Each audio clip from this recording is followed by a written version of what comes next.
अगर आपको लगता है कि ईरान की वॉर इंडिया से बहुत दूर हो रही है तो आप गलत हैं, क्योंकि उसका सीधा असर आपकी जेब पर पड़ने वाला है, वो भी बहुत बुरा।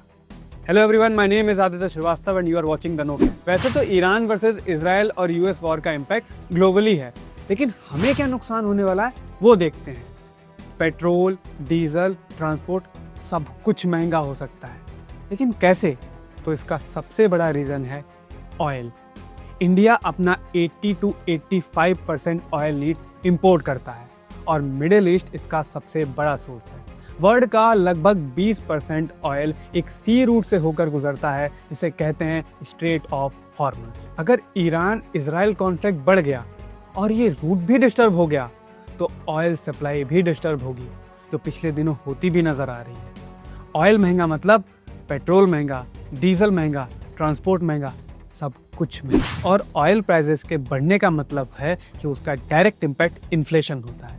एक्सपर्ट्स के अकॉर्डिंग ऑयल शॉक से ट्रांसपोर्टेशन कॉस्ट बढ़ती है, फूड प्राइसेस बढ़ते हैं और साथ साथ फार्मिंग और एग्रीकल्चर पर भी इसका इम्पैक्ट पड़ता है। अगर आसान भाषा में कहें तो सब्जी से लेकर फ्लाइट के टिकट तक सब कुछ महंगा हो। एक और प्रॉब्लम है global shipping roots.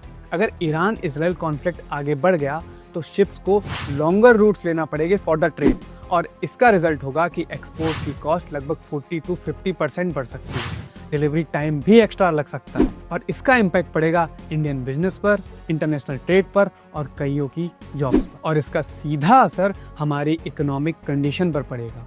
Indian rupee down हो सकता है, स्टॉक मार्केट वॉलेट हो सकती है और साथ ही साथ हमारी इकोनॉमिक ग्रोथ भी स्लो हो सकती है। तो मिडिल ईस्ट की लड़ाई सिर्फ उनकी नहीं है, ये कहीं ना कहीं पूरे वर्ल्ड की लड़ाई है। ये एक चेन से सब कनेक्टेड है और अगर कॉन्फ्लिक्ट और बढ़ा तो इसका इम्पैक्ट न्यूयॉर्क से लेके दिल्ली तक हर इकोनॉमी फील करेगी।